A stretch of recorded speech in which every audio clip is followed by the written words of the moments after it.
Halo, perkenalkan nama saya Mawar Kristianila Iya dengan NIM 859789173 asal UT UPBJJ Medan. Nah, di sini saya menjelaskan tentang kegiatan praktikum 3 yang berjudul Makhluk Hidup dan Lingkungannya, dengan tujuan membandingkan komponen-komponen yang terdapat pada ekosistem darat alami dan buatan. Nah, di sini saya akan menjelaskan satu persatu. Yang pertama, ekosistem darat alami, yang dimana adalah sistem ekologi yang berbentuk secara alami di daratan tanpa campur tangan manusia, di mana terjadi hubungan timbal balik antara komponen biotik atau makhluk hidup dan komponen abiotik faktor fisik seperti tanah, air, udara, cahaya, dan suhu dalam suatu wilayah tertentu. Ekosistem ini berkembang secara alami dan mencerminkan keseimbangan alami antara komponen-komponennya.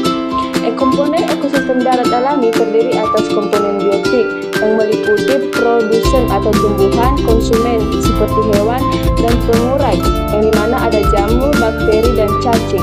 Komponen abiotik meliputi tanah, air, udara, cahaya matahari, suhu, dan kelembaban ekosistem darat alami yang memiliki ciri khas yaitu keanekaragaman raga hayati yang tinggi karena tidak dikendalikan oleh manusia.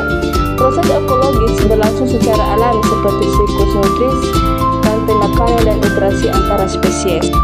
Yang kedua adalah ekosistem darat buatan, yang dimaksud dengan ekosistem yang sengaja diciptakan atau dibentuk oleh manusia untuk memenuhi kebutuhan tertentu seperti pertanian, pemukiman, atau pelestarian flora dan fauna. Berbeda dengan ekosistem alami, ekosistem buatan bergantung pada campur tangan manusia dan mendapatkan energi dari luar, sehingga tidak dapat berjalan secara mandiri tanpa intervensi manusia. Nah, selanjutnya komponen biotik dan abiotik. Komponen biotik merupakan semua makhluk hidup yang terdapat dalam suatu ekosistem, baik itu tumbuhan, hewan, mikroorganisme maupun manusia yang berinteraksi satu sama lain dengan komponen abiotik di lingkungannya. Sedangkan komponen abiotik adalah bagian lingkungan yang tidak hidup namun sangat berperan dalam menunjang kehidupan makhluk hidup di ekosistem. Komponen biotik dan abiotik dalam ekosistem saling berhubungan secara erat dan membentuk suatu sistem dinamis yang dikenal sebagai ekosistem organisme, tergantung pada faktor abiotik untuk mendapatkan kebutuhan dasar, sedangkan aktivitas organisme dapat mempengaruhi kondisi lingkungan abiotik.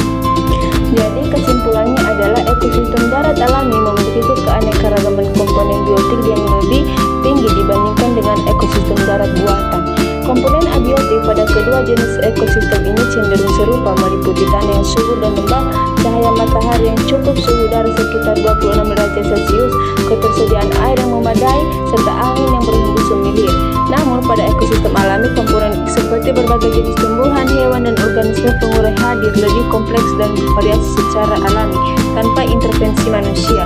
Sebaliknya, ekosistem darat buatan terdiri dari tanaman dan hewan yang dipilih dan dikelola manusia sesuai kebutuhan, sehingga keanekaragaman hayati cenderung lebih terbatas dan tergantung pada pengelolaan agar tetap berfungsi.